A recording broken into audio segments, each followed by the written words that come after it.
Hi, I'm John DeDakis, and you're one-to-one with me, and I'm one-to-one with Jennifer. No, I'm one-to-one with Savannah Brooks. Hi, Savannah. Hi, John. How are you? I'm doing well. How are you doing? I'm doing very well. Let me tell people who you are and why you're here. Savannah Brooks is an associate literary agent at the Jennifer Kayara Agency. She was an intern there for a year and a half before joining the team in 2018. She earned her Master of Fine Arts, or MFA, in creative nonfiction from Hamline University in St. Paul. She has a Bachelor of Science degree in marketing management from Virginia Tech. In addition to being a literary agent, Savannah works as a publishing professor at the University of Minnesota. She's a teaching artist at the Loft Literary Center in Minneapolis, and she's a boxing instructor. Definitely want to talk about that. She lives in Minneapolis and can be regularly found at any one of Minnesota's 11,842 lakes, even in the winter. And you've counted all those lakes, and you've been on them, right? Yep, just each individual one I counted. Thank you for being here. You and I teach together at the Loft. We don't teach, any kind of a tag team or anything like that. But tell me a little bit about the Loft. It's a great literary center. I've taught there in person and online. What is it that you do there? Yeah, I've been teaching at the Loft for a couple years now, probably, 4 or 5 years. I was introduced to them when I was in my MFA at Hamline, which is in the Twin Cities. And I also grew up around the Twin Cities. And so I had sort of heard about them when I was in high school. And the Loft puts on classes, so things that you and I both teach, John, but they also hold events. They hold like really big book conference and book festival each year.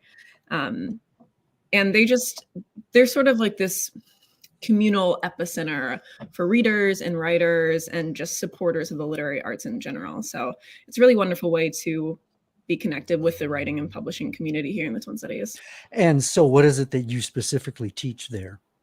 I have taught quite a few different classes. I regularly teach like a publishing seminar, just a one-day seminar on how to get your book published. But I also teach craft classes focusing in creative nonfiction. I teach editing courses too. And I also really love teaching classes that get into setting and getting to character development. Okay. I want to talk about being a literary agent because, I talk a lot on this program with writers, but, and I can remember when I was first trying to find my agent, which would have been at least 15 years ago. And I went to a writers conference in Georgia. The writers conference doesn't exist anymore. But the thing that was so intimidating was to talk to a literary agent. And I can remember that moment when I was talking just informally with this guy, and it was like, oh, he's just a guy. But I know you go to writers' conferences and you meet wannabe authors. Tell me, what is the biggest, mistake that wannabe writers make when they approach a literary agent? I think you sort of hit on it, the nerve factor. I think a lot of wannabe authors really amp this up in their head. Literary agents get a little bit of a bad rep. And I feel like even for someone like me who sort of continually looks like I'm about 24 years old, right? It's scary for people. So they sit down and they're really nervous and they forget everything about their project, which is totally fine, right? That happens to a lot of people. And for literary agents, that's part of it, is just sort of talking people through the nerves. But I think in general, when approaching a literary agent, something that people do is they cast this really wide net because their idea is, the more people I can get my project in front of, the better, which is true to an extent, right? But you also want your project to be a really good fit for folks. So, I'll be at a conference and someone will sign up to pitch me and they'll have written a memoir, right? Which is something I don't represent. And so we can use that 5-10 minutes to talk about a lot of different questions they might have about publishing. But at the end of it, right, I'm not going to want their book because I don't represent memoir. And I think for writers, they look at the genres that agents represent and think of them as like preferences. But in reality, you know, I just don't know editors who work on memoir because it's like a widely different genre from what I represent. And I also, Does your agency represent a lot of different genres though? yeah, our agency does too. And Jennifer actually really focuses in memoir and celebrity memoir specifically. Um, but you know, we're all pretty autonomous. That's how most agencies run. And so while I could email Jennifer and ask her different, you know, to do an introduction to different editors, that would just be a lot of extra work for her to do. And I could also email editors who represent memoir, but that's really just sort of starting from scratch. You know, it's not using the network that I currently have. And so it's a lot of extra work for an agent to do for just one client. So what is it that you do represent? What are the preferences that you have in terms of story? I focus most heavily in kidlit. So I represent picture books, chapter books, middle grade, and young adult books, both fiction and nonfiction. And I also do represent adult work, mostly focused in just contemporary or commercial fiction, but also some thrillers and rom-coms too. So my network is mainly on the kidlit side of the world. And publishing is split pretty evenly in between. You know, the big five, big four now, they have imprints that publish both adult and kid work, but they're really separate from each other. Now, I'm looking at your website or the DKR literary agency website, and I'm looking at your particular bio that you have. And I mean, it's a very accessible and helpful and approachable website. And you actually have several paragraphs on what you're looking for. You mentioned medium grade, young adult, PB. What's that? Picture book. Picture book. Okay, duh. Yeah. Which is not my specialty. No. And you're interested in action adventure, and you're looking for, you know, people who consider themselves to be sort of outsiders. Talk a little bit more about that. You're looking for the, I don't know, the unusual person, would you say? The unusual writer? You know, I think I'm looking more for the person who feels like their story hasn't necessarily been told. And I look at this really specifically in writing for younger kids, like picture books. You know, for a long time, picture books were mostly just really whimsical or sort of like adventurous. And more we're seeing picture books that focus on things like social emotional learning, right? That are going over emotions and helping kids identify what it is that they're feeling. The picture books I represent are actually for a little bit older of an audience, and they really get into things like politics, things like belonging, introducing other aspects of culture. You know, I'm really thinking about those kids who are like 5, 6, 7, who maybe have never had a book where they feel reflected in the illustrations. You know, those are the kids that I really want to publish books for. And how did you gravitate toward that? So as you mentioned, I got my MFA in creative writing, and I am one of the people who got their MFA in creative writing, 4 years of a program, to realize that I didn't actually want to be a writer, which, you know, probably happens more than people talk about. It was a really wonderful experience, but I got to the end of it, and about halfway through my MFA, I started working in publishing. I started interning for various publishing houses in the Twin Cities, and I landed my internship with JDLA. And so I had already been sort of getting practiced with helping other people tell their stories.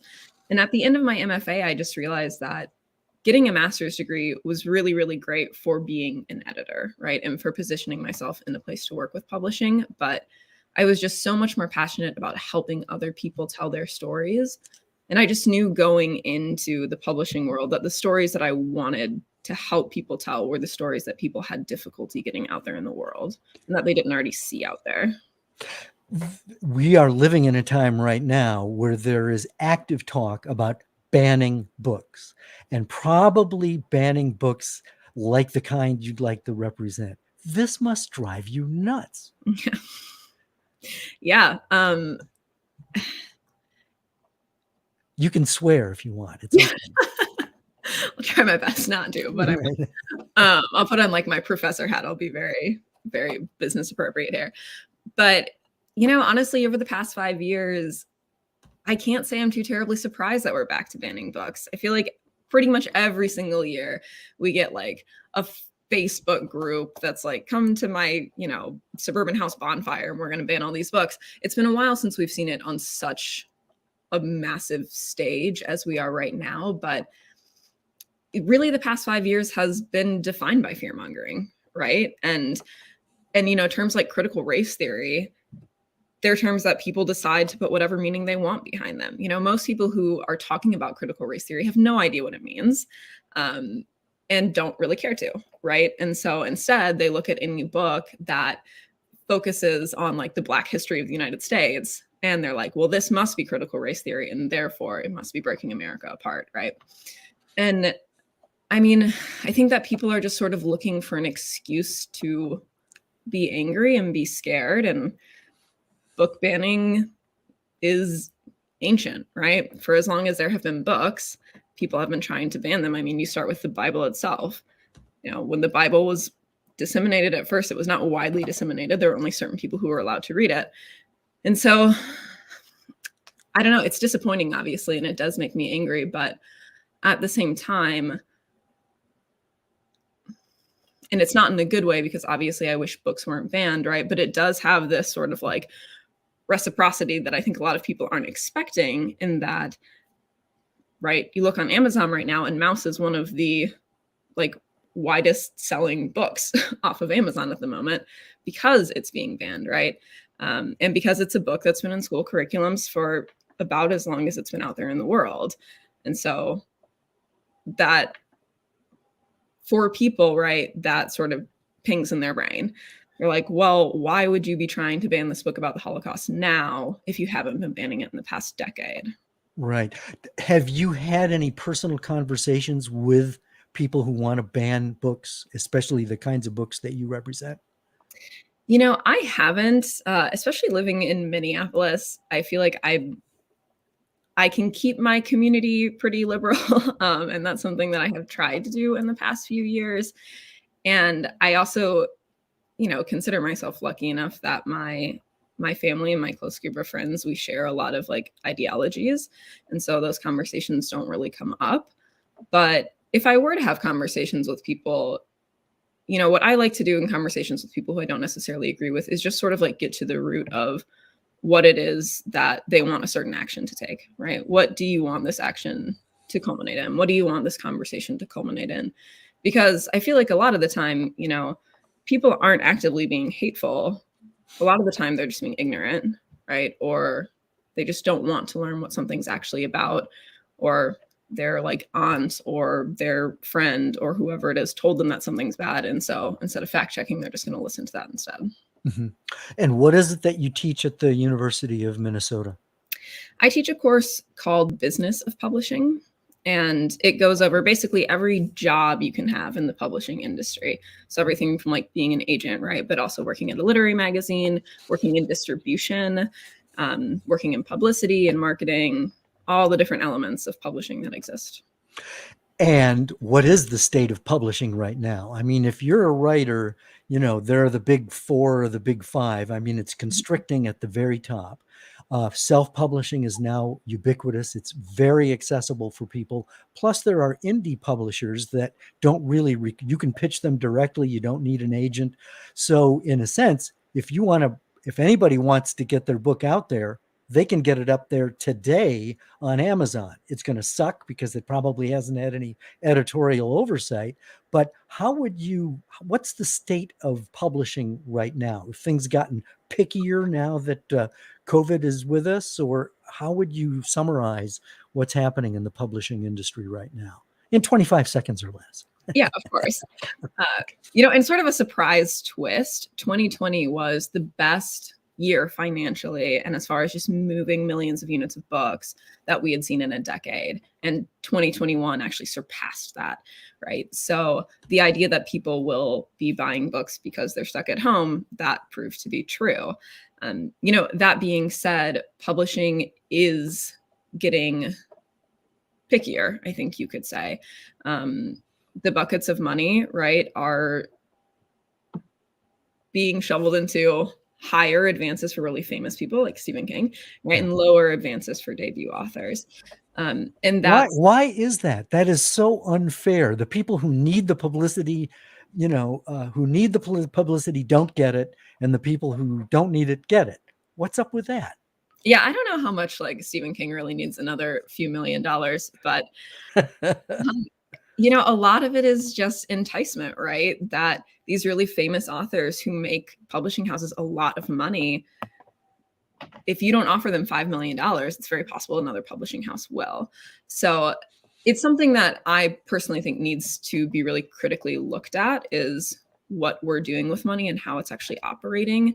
And is money mostly operating as enticement, or is it mostly operating as actually getting books that need to be out in the world out into the hands of readers? And a lot about publishing in the past few years has come under scrutiny, I think, for really good reasons. And hopefully we're going to see a little bit of a change. I mean, we've seen that starting salaries at all of the big four, like those have increased, probably not enough to really justify making people move to New York City, right? Right. But what I'm hoping that we're going to see is that we're going to start seeing publishing houses also sort of fracture out of New York, and we're going to see satellite offices in other cities. Like Minneapolis. Yeah, people joke about that here. I'm like, on the one hand, I would love to see that happen. On the other hand, I'm like, please don't move here. Please don't raise the cost of living. I want to be able to live in my apartment, 1-bedroom apartment by myself without my rent being crazy still. Yeah. But yeah, Minneapolis really is the second largest publishing hub in the country to New York. And it's sort of insane because we have like 3 major kidlit publishers, and we have 3 really, really well-known smaller indie publishing houses. And then we have a couple hybrid publishers too, which is pretty amazing. But like, just the amount of people who work in publishing is still a fraction of New York. And you're seeing other cities, right, that are getting more of a publishing presence. I mean, LA has more of a publishing presence. So does DC. Atlanta's getting a few publishers too. And I think that the more successful these publishers are, hopefully the more it's going to clear the way to have other publishing houses crop up. And I think like university presses too do a really good job of that. Like the University of Chicago Review, for example, is actually a pretty big publishing house in itself. And hopefully that brings more publishers to Chicago. And the publishing industry is a good way to have your book come to the attention of Hollywood, would you say? Yeah, so the being an agent who deals in film rights is sort of a whole other thing depending on the agency you work for. Like we have an agent who does film rights at JDLA, and that's not necessarily how every single agency is run. But definitely, I mean, essentially what we have is we have like a little booklet of all of the publishing deals that we've had, and our agent will go to her various contacts, in the film world and say like, hey, these are the titles that we have. These are the rights that we currently have for sale. Would you like to buy something? Having something optioned, which is the word for when like a producer buys the rights to something, does not necessarily mean it's going to get produced. Right. Hollywood is very fickle. Yeah, it's really just a fraction of things that are optioned that get produced. And like I said, an option is when someone buys the rights to create something. So and it's limited, and it's a limited amount of time. Yeah, it's usually 2 or 3 years, maybe up to 5 years, depending. And so if they don't turn it into a TV series or a movie, you can get a rights reversion, which means that your rights come back to the author. So if something gets optioned but doesn't get made the first time, that doesn't necessarily mean it's dead in the water. But those film producers will probably hold on to it for about as long as they can. Right. You are also at the Loft, especially teach editing and about writing. What are some of the biggest, shortcomings that you observe in the writing of someone who's never written a novel before, but is out there trying for the first time? What are some of the things they get wrong? Yeah, I would say just generally having beta readers or critique groups is like your absolute best friend for writing. Please have someone else look at your work before you send it off to an agent, because writing a book is really tough, right? And you spend like 300 pages in this story. it's going to be hard for you to take a step back far enough to see, for instance, when a character shows up for the first 50 pages and then totally disappears, right? Or when you just have like this crazy plot hole, because in your mind, it all makes sense because you created the entire story. You just haven't translated it correctly onto the page. So having a beta reader or someone read your project first is the best thing you can do. I will also say, don't have it be like your family or your friends, Right. Because they love you probably. And so they are probably. It's not a given. It's not a given. That's for sure. They're probably not going to be totally honest with you. They're going to be really supportive, which is wonderful. But they're going to try and be nice.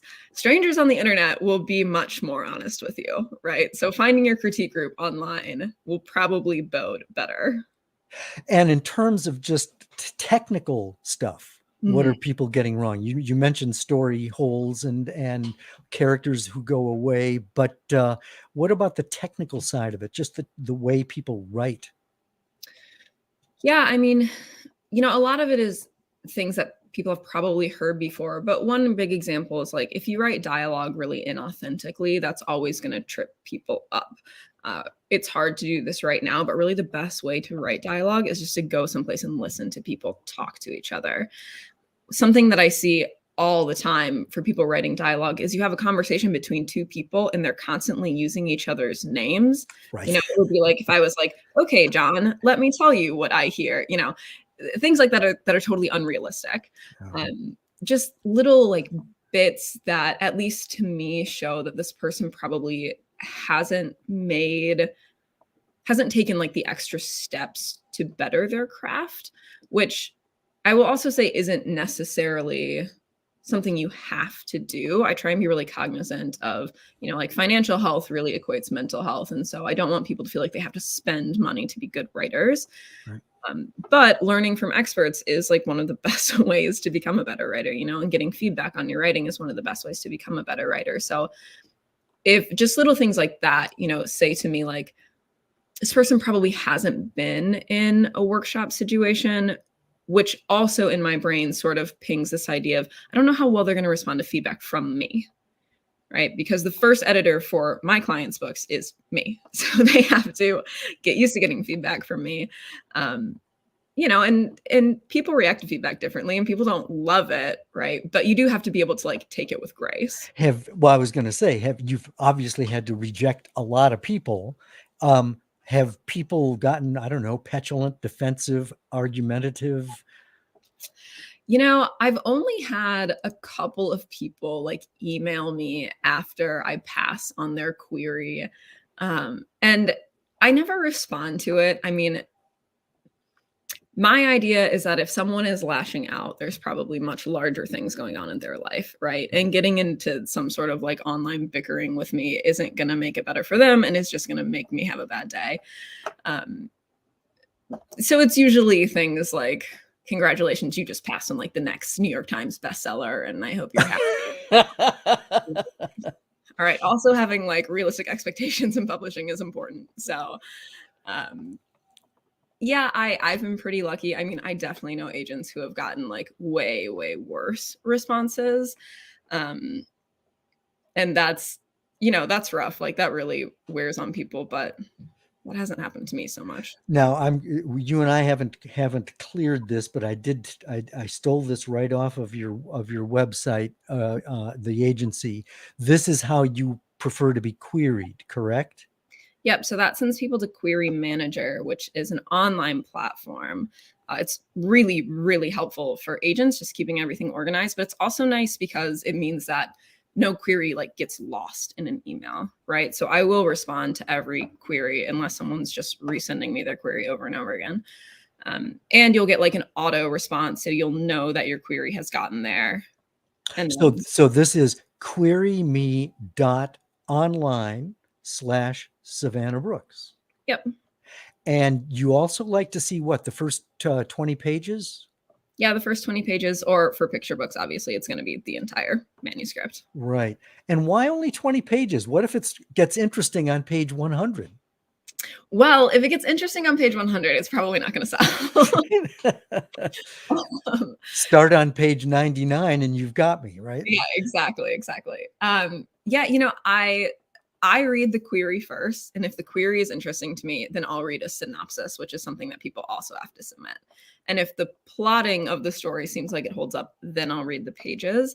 And honestly, and you hear this from a lot of agents, I really know, like in the first 5 or 10 pages, if this is a story I'm interested in. And part of that is, for me, the voice of your main character or your narrator is so important to me. And that's just so true for kidlit, because you're writing for kids. I mean, kids want a character who is engaging, who's really snappy, who's really smart, who's funny, right? Like, so for middle grade, I think about that in particular, because as you mentioned, I represent really sort of this action adventure and like mystery in that part of middle grade.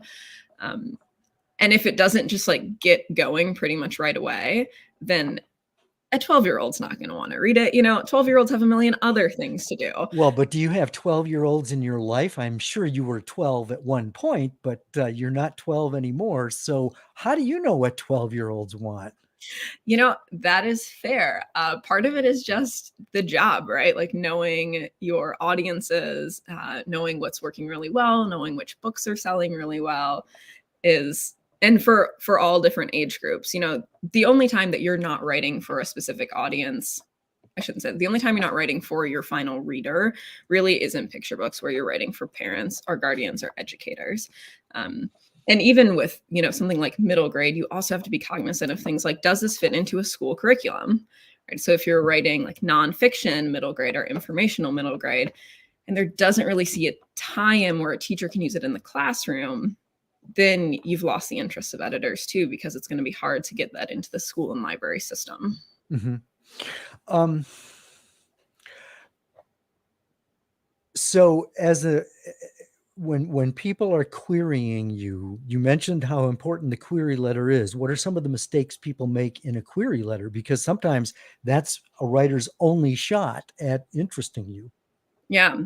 Yeah, I would say there's a handful of things to definitely watch out for. One of them is make sure your query letter actually talks about your project. I get a lot of query letters that are telling me why a project's really important or why an author wrote the project.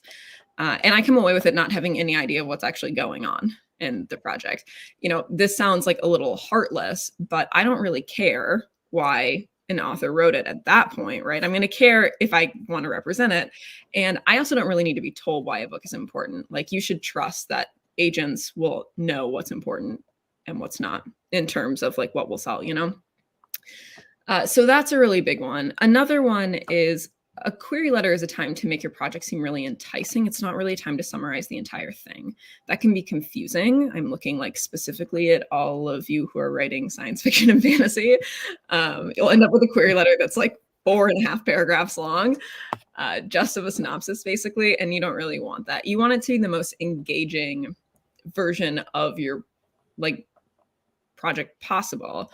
Something that's really helpful is to write a couple different variations of your query letter and then send them to someone, to a friend of yours. I would actually make it someone who hasn't read your project before, right? And ask them what parts of it were the most enticing to them. When were they confused? Did they really not care so much? And I would say the other thing too is just try not to be like cocky or self-deprecating in a query letter. Both of those things come off bad, right? They don't translate the same way that they might translate in person. It doesn't really come off as funny.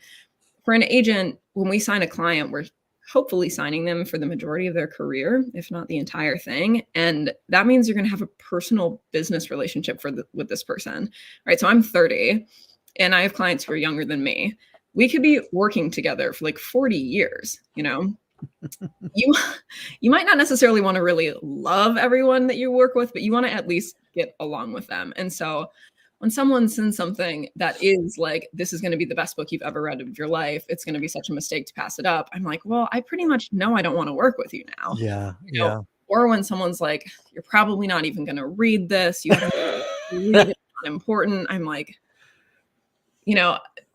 my job is not to like hold your hand through the publishing process, because it's going to be a ton of rejection. You're going to get rejected by editors, right? You're going to have readers leave bad reviews. I mean, you know this, John, right? Being an author is hard. Sure. It's all subjective. You can't please everybody. Yeah, exactly. And so I want to feel like the authors I represent can handle it, essentially. talk about the synopsis. How long should it be? It should definitely tell how it's going to end, so it's not, no, it's okay to do a spoiler alert because, as I understand it, you want to know if this person knows how to tell a story.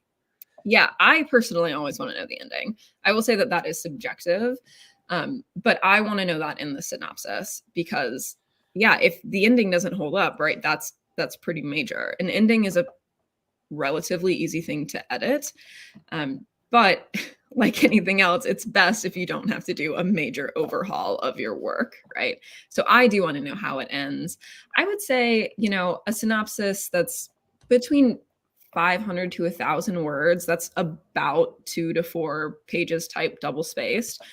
That's pretty good. If you start getting longer than that, it's going to be a little tiresome to read. And if you're shorter than that, unless you're writing like middle grade or a chapter book or something that can be really concisely explained, I'm going to start to worry that you're not giving me all the information. I want to switch gears here and talk about you being a boxing instructor. What the hell, man? I started kickboxing when I was in high school, actually, just recreationally kickboxing. I was a major athlete like all of my life. I played soccer and I played lacrosse, and I played soccer summer, fall, and winter, and I played lacrosse in the spring, right? So, I mean, it was almost every single day of my life. I was doing something sports related. And at like the gym that we had here, I mean, north of the Twin Cities, but around here, they offered like recreational kickboxing classes. And my mom and I actually started taking them together. For me, just for something a little bit different, right, than just running all the time, which ended up wrecking my knees. And my mom's also been really active too. So, sort of on and off since I was probably 16 or 17, I've done some form of recreational fighting. A little when I was in college and a little after college, I got more into like self-defense fighting. And then pre-COVID, the past few years before that, I was actually training in mixed martial arts. And I started as a boxing instructor about 2.5 years ago. I also have my personal training certificate. So a little bit more specified, I guess. Okay. I want to talk about your tattoos. Um, this is me just following my totally inappropriate curiosity, and I'm putting you on the spot. You don't have to go there, but I'm curious because, you know, tattoos it's personal, and it involves pain. It's artistic. I'm interested. First of all, would you mind? Could you show us because it's pretty arabesque. Yeah. Let me. I'm gonna make you solo here. So Yeah. Why don't you explain what we're seeing? Because it's got to be some meaning there, right? I'm gonna say kind of. I actually have a lot of tattoos. I have a lot more than just this one sleeve, but I got this original piece. You can't really see it. There we go. The sort of skull and the flowers I got a while back before I actually graduated. And I always knew I wanted a sleeve. I just always thought they were so cool. um, and so I got that piece first, and then I just started adding on the mushrooms with the little frog was actually the second aspect of this. And then I just kept adding on after that. So I have like the little field mice. Are in there. And then there's a goldfinch back here and a few butterflies. The monarch butterflies actually do tie in to one of my clients' books, a picture book called Sarah Rising, which it's based on the Minneapolis uprisings that happened after George Floyd was murdered by the MPD. And so it's a story about a little Black girl and her dad who go to a police brutality protest for her first time, I should say. And she's like following a butterfly through it. So it does sort of tie in, but I actually just really like animals. Okay. Now I've never had a tattoo. I don't intend to get one. So, but help me understand why you did it. The first tattoos I had did have like some meaning. Like I've got some other really simple ones here. Like I've just got these three. That's really just for my mom and my dad and my brother. And I have like the classic. I mean, everyone who I feel like works in publishing has like the written one. So I have one. It just says "Tell Them Stories." It's from the His Dark Material series, which is like my favorite series as a kid. I've got like some math ones too, and I don't really know. I think just like treating your body as artwork, I think is something that's really lovely. And this sleeve specifically, which is probably like the highest caliber art, I would say, of any of the tattoos that I have, that really just turned into something beautiful. I mean, the artist I was working with, like he put most of this together, and this really hyper realistic natural style is something that's sort of hard to find. So I just really jumped on that. But I got my first tattoo when I was 18. I mean, like I was in Blacksburg. I was in the Virginia Tech campus for like 4 days, right, and got one. And it's Was really was it an act of rebellion? Not really. Although my parents, it took a while for my parents to appreciate the tattoos, and I think mostly just because for them, like generationally, tattoos have been seen very differently, right? So having like especially like a young woman get a tattoo was sort of unheard of. But they they got on board after like my like 14th or 15th one. They sort of had to. Yeah, I got my first tattoo at 18. It's dumb. It's 2 stars on my ankle. It doesn't really mean anything. But yeah, I wanted one. And so I was like, well, I might as well just do it, you know? Well, were they painful to get? Yeah, I mean, they hurt. I have tattoos on both of my ribs too. And I will say that was definitely the most painful. You can get like topical numbing cream though, which I didn't actually start doing until I was about halfway through my sleeve, which is sort of wild when I go back to think of it. But I also, I mean, I have a fairly high pain tolerance, and I guess my thought on it is like pain lasts for an instant, it lasts as long as it lasts and then it's done.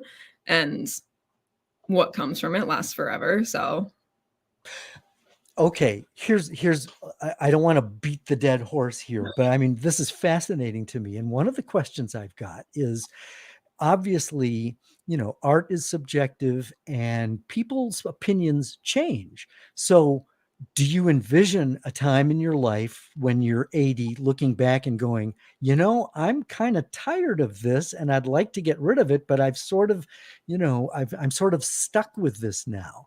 I mean, this is permanent stuff.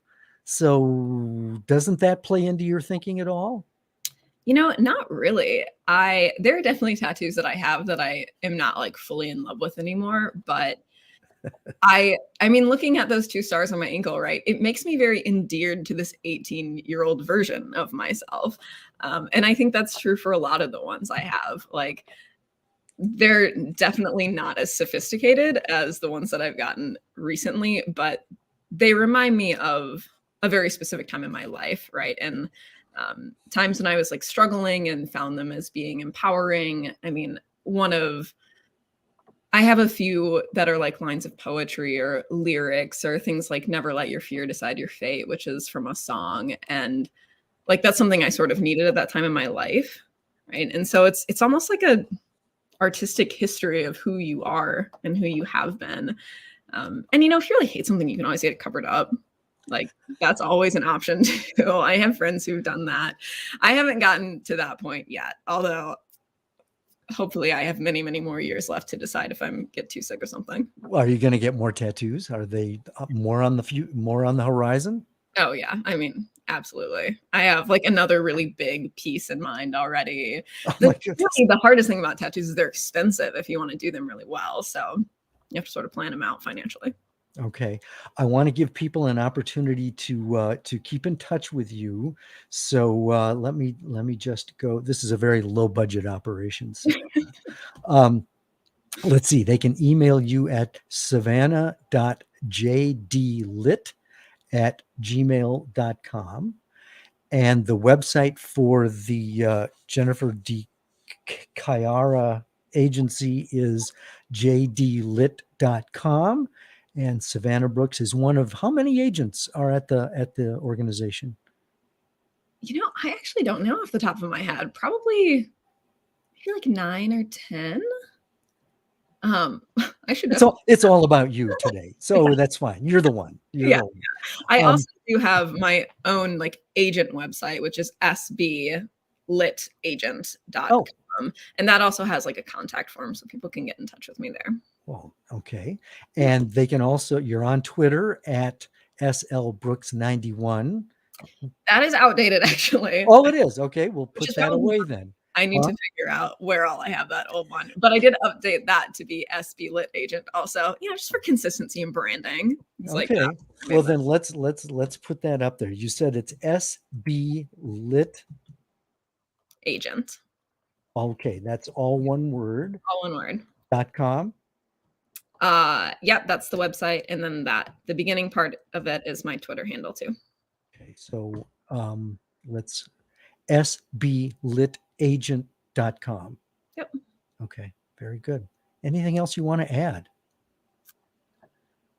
I don't think so. I appreciate you inviting me to be on the show and talking to all the listeners. Oh, this is fun. This is a lot of fun. And I learned a lot about tattoos. I never saw it as, something as purposeful as, in a sense, your own chronology. So that's an interesting way of looking at it. And I learned a lot. I do a lot of, I teach at the Loft as well.